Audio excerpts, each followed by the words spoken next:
Good morning. Ito na yung shamo natin, guys. Nakanawayon.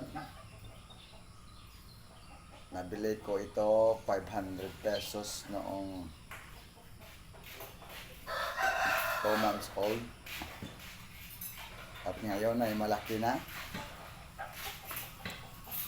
Sana itong shamo natin na kanawayon ay maparami natin.